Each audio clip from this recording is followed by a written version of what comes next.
Bonjour à tous. Tout d'abord, je vous remercie pour l'invitation pour participer à ces journées. Donc je me présente, Simon Hubert, je suis diplômé de 2012 de Polytech Orléans et je travaille actuellement chez SKF France à Saint-Cyr-sur-Loire. Donc je reviendrai un peu plus tard sur mon parcours. La présentation d'aujourd'hui va s'articuler autour de 4 points. Donc je partirai de l'entreprise. Et puis, je focaliserai de plus en plus sur mon service, les produits qu'on fabrique, pour terminer sur le parcours que j'ai suivi et les clés qui m'ont permis d'arriver où j'en suis. Donc, SKF est une entreprise suédoise, je pense que la plupart d'entre vous la connaissent, qui a été créée en 1907 et qui compte maintenant près de 47 000 employés, répartis dans 150 pays, que ce soit de la production, du développement ou de la distribution. Un petit chiffre pour situer un petit peu l'entreprise. Même si le roulement peut paraître quelque chose de relativement simple, l'entreprise dépose chaque année entre 400 et 500 brevets. Donc vous connaissez sûrement SKF par l'intermédiaire de ses roulements, mais il faut savoir qu'on ne fait pas que ça. Donc on fait également des joints qui servent dans les roulements pour l'étanchéité des produits. On a également des activités de service où on propose des formations aux clients, des outils de montage, des outils de réglage par exemple d'alignement d'axes et puis des services de réparation de roulement ou d'outillage industriel. Ensuite on a la partie lubrification puisqu'un roulement fonctionne mieux avec de la lubrification. Donc on est capable là aussi de proposer des solutions de lubrification automatique à nos clients. J'en prends pour exemple les éoliennes par exemple, où des systèmes de lubrification automatique sont installés au niveau des roulements de l'éolienne. Et puis enfin la dernière partie, la mécatronique, donc la partie à laquelle j'appartiens, où on produit, on développe des actionneurs électriques et des capteurs pour l'industrie ou pour l'automobile. Donc moi j'appartiens à cette dernière partie, les capteurs pour l'automobile.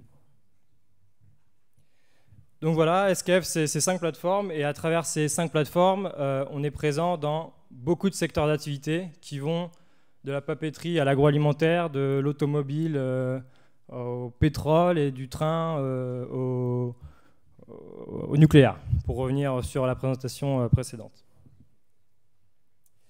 Si je me rapproche un peu plus maintenant de mon activité en France, donc je travaille sur le site de Saint-Cyr-sur-Loire à côté de Tours, site qui compte maintenant 1200 employés et dans lequel on retrouve les 5 plateformes que je vous ai présentées précédemment, avec forcément une grosse production de roulements puisqu'on produit 60 millions de roulements par an.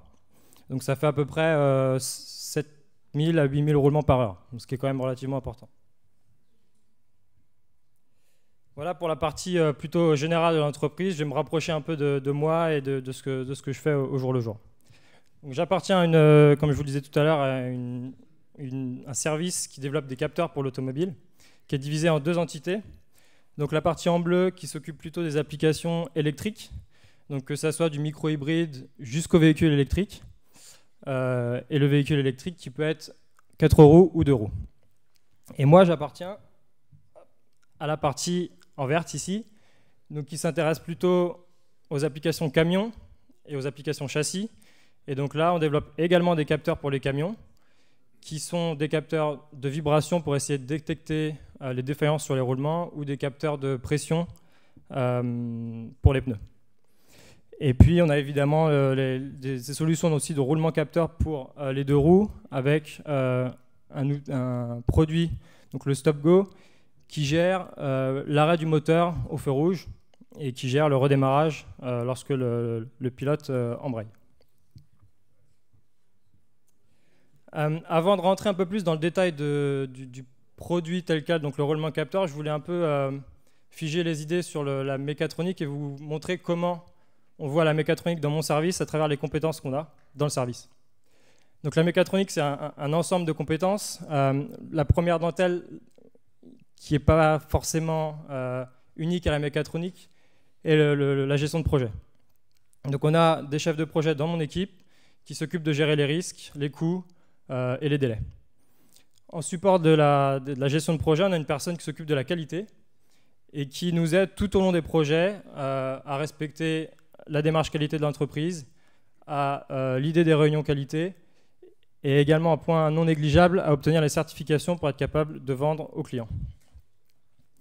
On a la chance dans l'équipe d'avoir une personne qui est dédiée aux achats, donc qui permet de nous décharger, nous les équipes de développement, de tout ce qui est négociation commerciale avec nos clients et nos fournisseurs, et de faire les choix en termes de ce qu'on appelle make or buy, donc fabriquer ou acheter pour nos produits. Ensuite, si je rentre un peu plus dans la partie technique, on a une grosse connaissance applicative, puisqu'il ne s'agit pas de faire un produit qui marche exceptionnellement bien pour un client. Il faut comprendre le système du client pour lui fournir un produit qui fonctionne dans son application et qui rend son application meilleure. Ensuite, on est capable évidemment de faire des simulations, notamment magnétiques, puisque vous le verrez que le roulement capteur fonctionne sur une base magnétique. On a depuis 2-3 ans intégré des équipes logicielles, puisque c'est de plus en plus présent dans les objets de tous les jours. Et donc on a des personnes qui sont dédiées au développement logiciel, embarquées ou non, ce qui nous permet de s'introduire de plus en plus dans ce qu'on appelle l'Internet of Things, donc les objets connectés, et tout ce qui est big data, donc récupération de données et utilisation de ces données sur l'application. Et puis, pour faire le lien entre tout ça, on a ce que j'appellerais ici, ou ce que j'ai appelé ici l'intégration mécatronique, donc ce qui permet de faire le lien entre des disciplines plutôt éloignées les unes des autres, que sont la mécanique, l'électronique et le logiciel. Et donc, c'est là que la mécatronique englobe le tout et fait le lien sur ces applications. Et donc, nous, la mécatronique, c'est représenté par le roulement capteur qui est ici au milieu. Donc, je vais vous expliquer un peu comment ça marche techniquement. Donc c'est relativement simple à comprendre. Si je reste très macro, il y a une bague magnétique ici qui est représentée en rouge et bleu, qui tourne, simplement avec la partie tournante du roulement. Et sur la partie fixe du roulement, on a des cellules qui viennent capter la variation du champ magnétique. Grâce à l'électronique et au logiciel embarqué dans l'électronique qui est présente sur la bague fixe, on vient sortir un sinus et un cosinus, qui permet ensuite au client de recalculer son angle et donc de piloter son moteur de façon optimale. Pour en arriver là, il y a forcément des étapes indispensables à remplir. Et donc c'est ce dont je vais vous parler avec cette slide-là. Comme je vous le disais tout à l'heure, le point de départ, c'est vraiment de comprendre l'application dans son ensemble et pas seulement l'endroit à laquelle on va intervenir. Donc il y a déjà une première partie qui est de comprendre l'application et de comprendre le besoin du client et pas ce qu'il veut, mais vraiment ce qu'il a besoin. Une fois que ce besoin est bien identifié, on rédige avec le client des specs qui vont nous servir de base de travail pour avancer pendant le projet et pour montrer au client l'avancée du projet et les différentes fonctions qu'on va pouvoir remplir avec le produit. Une fois que ces specs sont rédigés et figés avec le client, il y a le développement en lui-même. Et donc là, on a des outils développés en interne, notamment des outils de simulation, qui nous permettent simplement avec les spécifications et l'architecture globale du produit, de l'application, de donner au client une première vision des performances qu'on va être capable d'atteindre sans même avoir les produits entre les mains. Donc ça nous permet d'être très réactifs et conforter le client dans l'image future qu'il va avoir du produit et l'utilisation qu'il pourra en faire. Une fois qu'on a fini ce développement, donc on a nous, ce qu'on appelle les 3D, 2D, donc les plans, qui partent pour fabrication, et ensuite on procède à l'assemblage. Donc on a une petite unité de production à Saint-Cyr-sur-Loire, où on est capable de produire des prototypes ou des pièces en petite série. Une fois que les pièces sont réalisées, la première vérification est une vérification fonctionnelle. Donc là, on va vérifier que le produit fonctionne sur un banc sans le lier à l'application. C'est vraiment la première étape. Si le produit ne fonctionne pas déjà seul, il n'y a aucune utilité à le mettre sur le banc. Donc la première étape, c'est ça. Et dans un second temps, une fois que cette vérification, donc en 5, est faite, on vient tester le produit dans l'application pour vérifier, comme je vous le disais tout à l'heure, que l'application est meilleure avec le produit. Et donc que le couple application-produit donne un avantage au client et à son produit. Et puis pour terminer, une fois que ces deux vérifications, ces deux phases qui sont très importantes sont faites, on vient faire ce qu'on appelle un assessment. Donc on vérifie que ce qu'on a en sortie de production est bien conforme à ce qu'on avait défini en 3. Et puis on vient comparer à ce que la compétition est capable de faire. Au long de tout le développement du produit, on a des outils qui nous permettent d'enregistrer et d'apprendre sur les différentes erreurs qui sont faites. Puisque faire une erreur, ce n'est pas dramatique en soi, mais il ne faut évidemment pas la répéter. Donc voilà un peu comment le processus de développement d'un roulement capteur s'architecture au sein de mon service. Je vais vous parler un petit peu de moi maintenant, même si ce n'est pas forcément très évident. Donc je suis diplômé, comme je vous disais tout à l'heure, de 2012 de Polytech Orléans. Donc je suis rentré en classe préparatoire après le baccalauréat. Donc j'ai fait mes 5 années, presque mes 5 années d'études ici, puisque j'ai fait une année d'études Erasmus en Écosse. D'une part pour parfaire mon anglais, puisque vous l'avez vu qu'on travaille beaucoup en anglais dans mon entreprise. Et puis d'autre part pour essayer de voir autre chose et de changer d'air un petit peu. Donc pendant ma formation, j'ai évidemment fait des stages, puisque on a des stages obligatoires à Polytech, où j'ai essayé à chaque fois d'axer mon stage sur la mécatro, parce que c'est quelque chose que je voulais faire depuis le début. Donc chez Famar, j'ai travaillé sur une ligne de production tout simplement, avec des machines qui sont mécatroniques, puisqu'il y a des parties mécaniques et des parties électroniques.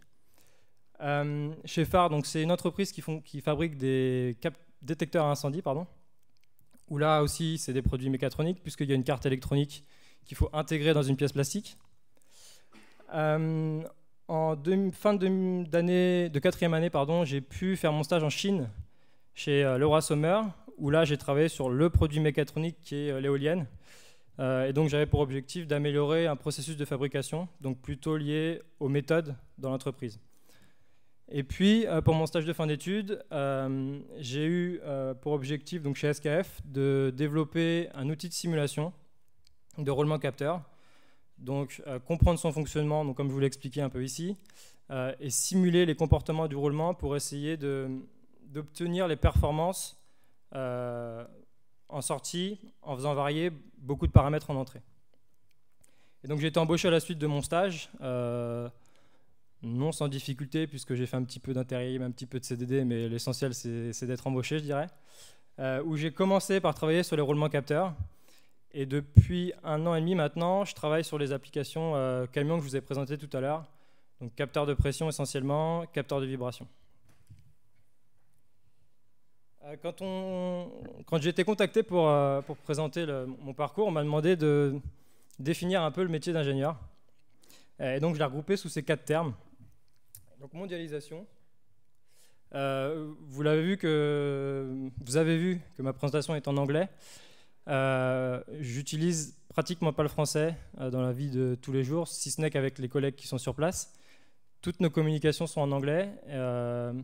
Dès qu'il y a un non francophone, on parle anglais. Donc c'est vraiment un élément clé. Peut-être pas dans le métier d'ingénieur, mais si ce n'est dans mon métier d'ingénieur tel que je le vois. Ensuite, technologie. Le métier d'ingénieur est un métier technique et il faut être au courant et suivre les tendances du marché pour être capable, du marché technique et technologique, j'entends, pour être capable de les utiliser et produire des produits qui sont à la pointe de ce qui peut exister. Troisième terme, compétition. Travaillant dans l'automobile, on est dans un marché très concurrentiel. Donc là encore, il faut suivre ce que font les compétiteurs et, si ce n'est s'adapter, au moins anticiper les choix qui vont être faits par les compétiteurs pour essayer d'arriver avant eux et donc de gagner de la part de marché. Et puis, le dernier, client, puisque c'est quand même l'objectif de vendre un produit, de vendre un service, une solution, et d'être le plus transparent possible avec les clients, puisqu'il ne faut pas oublier qu'on a quand même une relation gagnant-gagnant entre le client et le fournisseur. Là encore, je vais vous présenter le métier de l'ingénieur tel que je le vois. C'est peut-être pas forcément celui de tout le monde, mais au moins c'est le mien. Avec les principales activités que j'ai au jour le jour. Donc le premier point, et un point qui est non négligeable, les réunions. On en fait et on en refait. C'est primordial, mais on a tendance à en faire beaucoup. Que ce soit pour des suivis toutes les semaines, pour des suivis de projets, pour des réunions clients. Cette communication, elle peut être formelle ou informelle. Elle peut être faite sur le lieu de travail ou en dehors du travail, donc il faut être attentif à ce qui peut se faire. Ensuite, il y a les projets, donc c'est quand même ce pourquoi on a été formé, avec du support client, qui implique souvent des déplacements et des réunions, là encore, en anglais, je me répète.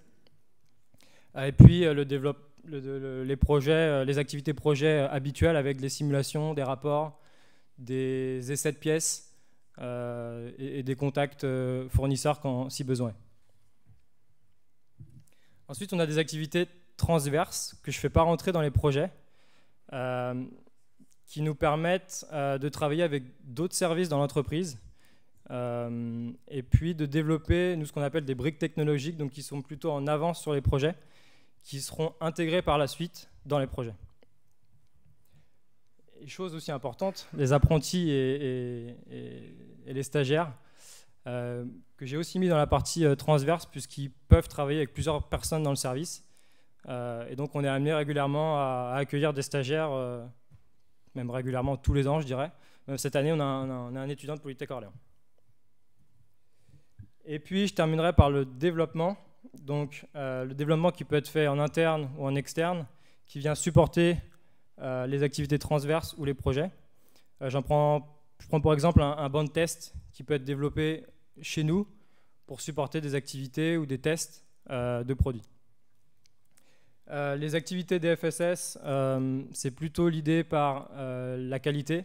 Donc c'est un outil de développement qui nous permet de développer un produit robuste, grâce à divers outils proposés donc, par ce système.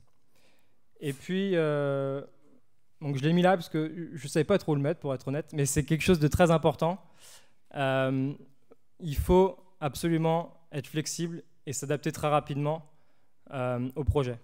Être bon sur ces projets, c'est important, mais être bon et supporter les projets des autres, donc j'entends par là par des projets dans d'autres équipes ou même dans notre équipe, c'est primordial pour faire avancer l'équipe et faire gagner l'équipe ensemble. Qu'est-ce qui fait la différence? Alors je ne vais pas dire entre les bons et les mauvais ingénieurs, puisqu'il n'y a pas de mauvais ingénieurs, mais il y a forcément des choses qui font la différence. La première chose, c'est évidemment l'école, puisque pour être ingénieur, on est tous passés par l'école. Donc il faut être passé par une école pour avoir son diplôme. Mais ce n'est pas forcément le plus important après 5 ou 10 ans de carrière sur un poste. Je pense que les expériences qui ont été vécues à travers ou pendant la scolarité, mais aussi après, sont bien plus importantes que le diplôme que vous avez obtenu au bout des 5 ans. Moi, mon stage de 5e année, je l'ai obtenu en grande partie grâce à mon stage de 4e année que j'ai effectué en Chine. Ce n'était pas quelque chose qui était commun, et donc ça n'a pas surpris, mais ça a intéressé l'entreprise, et donc c'est comme ça que j'ai pu intégrer l'entreprise. La partie internationale du métier de l'ingénieur est aussi importante. Vous l'ai expliqué au long de la présentation, on parle anglais tous les jours, on est dans un monde de plus en plus global. Il faut absolument avoir des expériences à l'international, parler anglais, ce qui ne veut pas dire forcément parler anglais sur le bout des doigts, mais être capable d'avoir une conversation. Tout le monde fait des erreurs en anglais, moi le premier, mais il faut être capable d'avoir une conversation en anglais.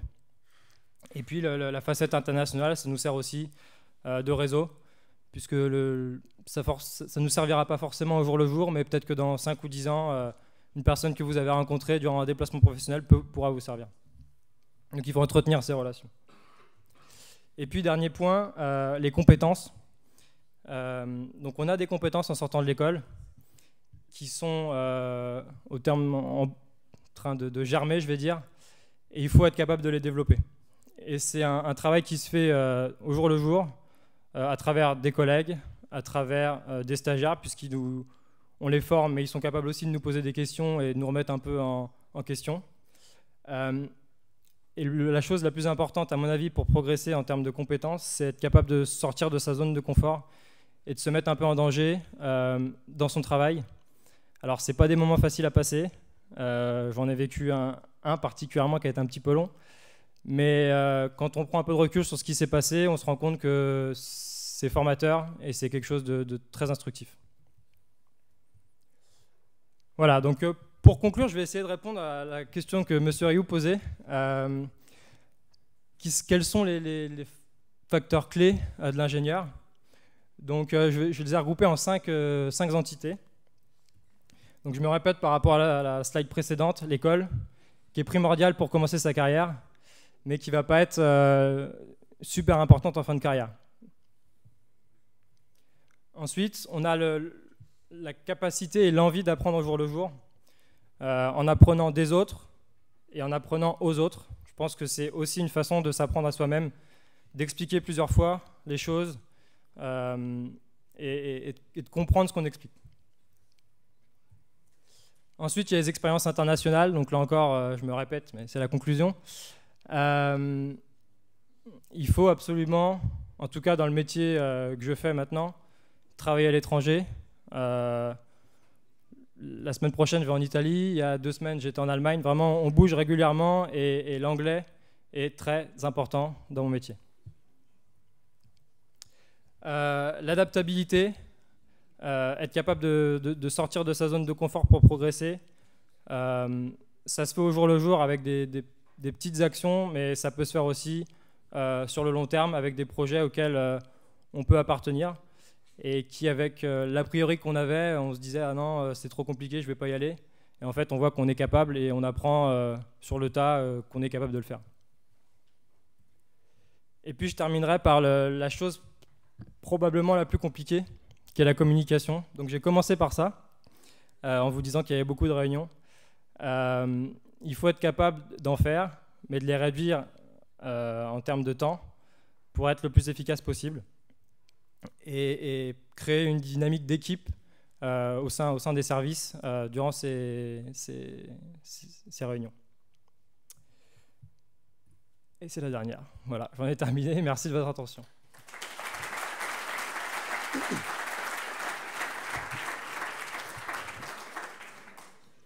Si vous avez des questions.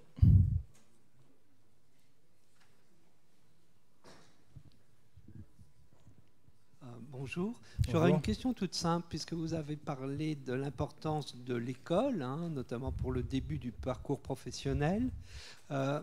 Qu'est-ce que ça vous aurait apporté si, au lieu de faire Polytech Orléans, vous auriez fait l'école centrale ou l'école polytechnique? Pas grand-chose. Merci. Voilà.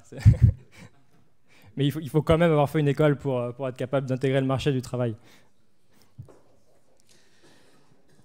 Alors, j'ai une question à vous poser qui n'est pas la mienne, qui est celle de quelqu'un qui est en train de nous suivre en direct sur Internet, qui m'a demandé de vous poser cette question. Voilà.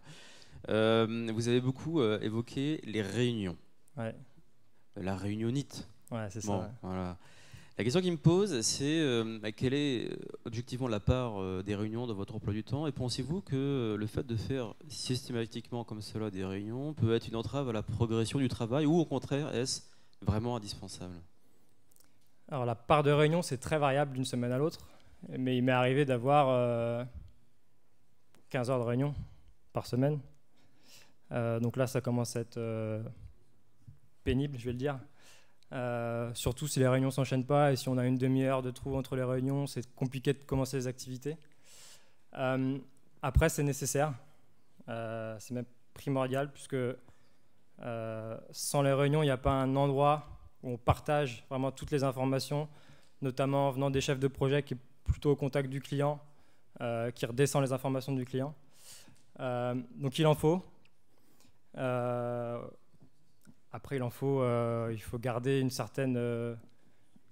ouais, je sais pas, je dirais, si je peux vous donner un chiffre, entre 5 et 10 heures déjà, ça commence à être beaucoup. Après, ça dépend de la charge de travail qu'on a à côté. Quand on est très chargé, il y a beaucoup de réunions qu'on met sur le côté ou qu'on oublie volontairement, je dirais.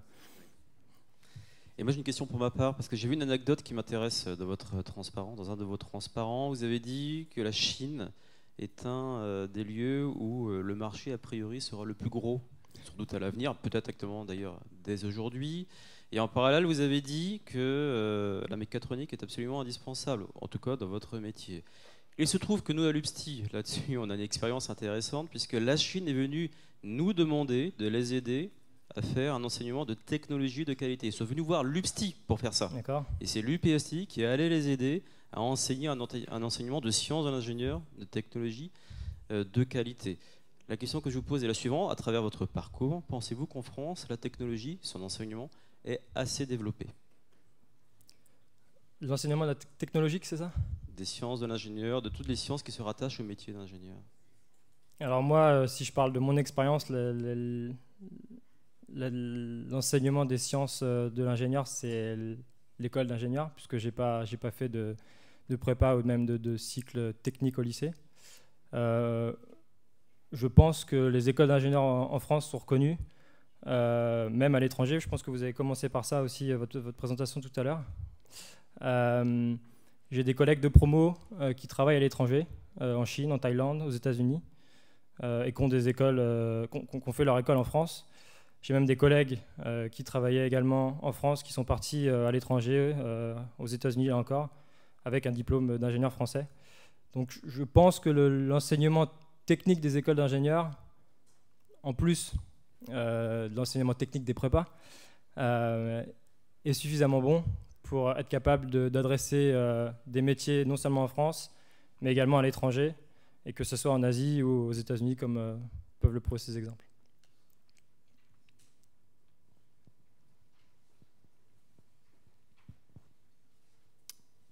Pas d'autres questions? Ah, si, Monsieur Bonheur. Merci, bonjour Simon, bonjour. Bien sûr. Un peu plus près, d'accord. J'ai vu apparaître une constellation de logiciels sur le diagramme 1, 2, 3, 4, 5, 6, 7, 8, 9, 10. J'ai mentionné qu'il y en avait 10, il y en a probablement d'autres. Oui, c'est possible. Alors, je voudrais que tu nous donnes un avis, puisque tu es complètement impacté sur la démarche actuelle, et tu peux faire un rêve.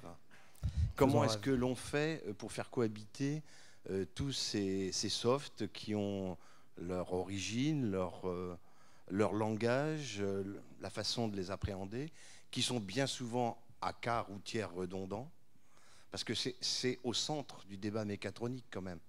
Et donc, si tu devais faire un rêve, tu rêverais de quoi pour gagner du temps? De passer moins de temps au téléphone avec les commerciaux qui nous expliquent comment architecturer les logiciels l'un avec les autres.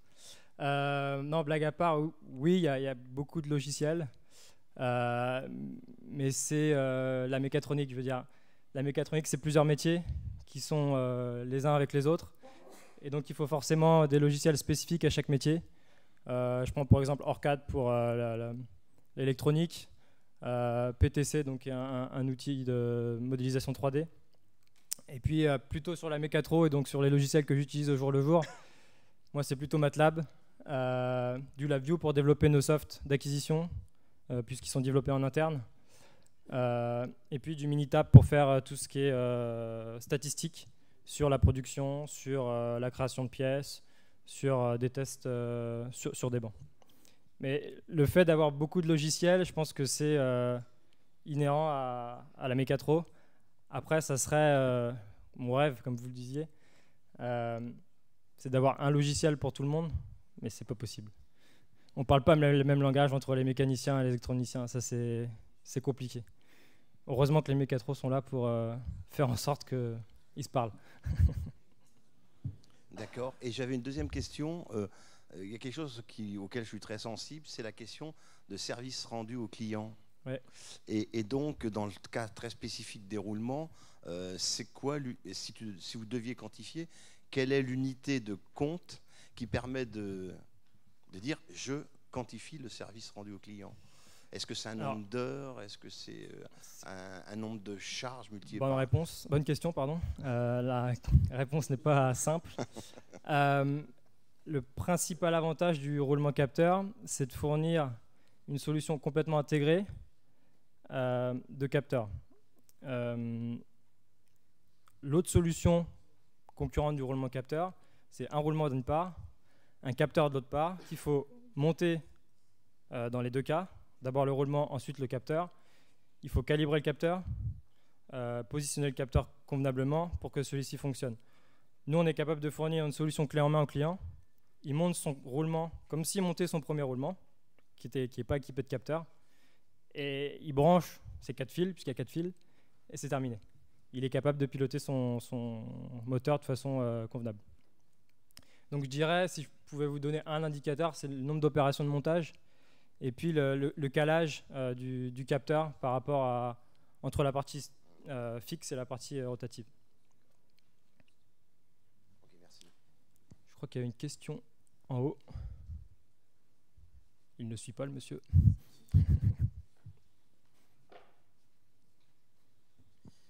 Oui, bonjour, je suis Adel Halal de la société Mathworks. Vous avez parlé de MATLAB auparavant par rapport à l'utilisation de cet outil au sein de l'entreprise. Oui. Et je voulais savoir, aujourd'hui, ce logiciel peut être utilisé dans différents départements avec un certain workflow. Est-ce que c'est le cas, par exemple, entre la mécanique et l'électronique chez vous? Non, pour l'instant, on utilise vraiment MATLAB plutôt pour la mécatronique. Et on vient intégrer des tolérances mécaniques de pièces, de positionnement, que les mécas vont nous donner, qu'on vient intégrer dans nos softs de simulation. On fait la même chose pour la partie élec. Les ingénieurs électroniciens nous donnent des données de sortie de leur simulation qu'on vient intégrer, alors soit par des fichiers qu'on vient lire directement, soit par des données qu'on vient rentrer.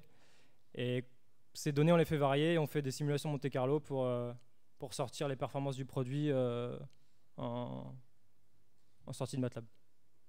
Donc il n'y a pas à proprement parler de workflow, comme vous dites, entre la méca, l'élec et la mécatro à travers MATLAB. Et c'est un choix ou vous pensez que cet outil ne peut pas y répondre? C'est plutôt un choix, je pense, puisque les mécas ont leurs outils propres, on va dire, tout comme les élecs. Et comme le disait M. Bonheur, c'est compliqué d'architecturer les différents softs et les différents métiers. Après, je suis conscient que vous pouvez sans doute y répondre. Merci beaucoup.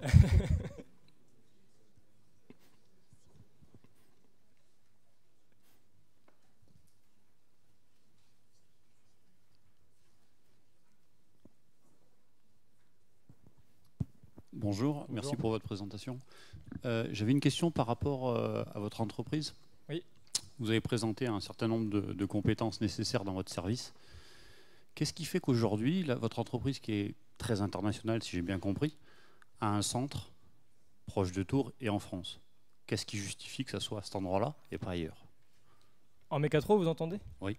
Alors, il faut savoir que même mon équipe internationale, j'en ai pas parlé, on a des personnes aux Pays-Bas et des personnes en Allemagne.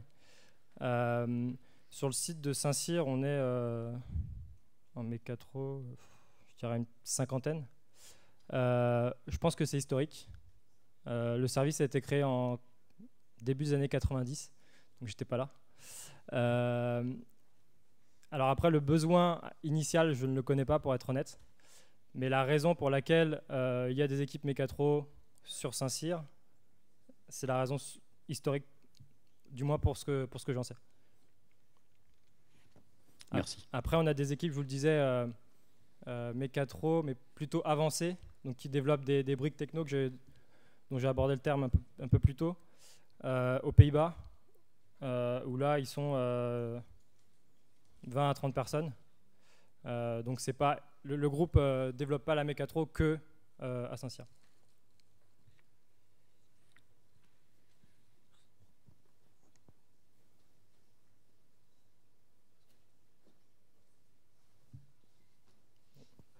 Merci beaucoup.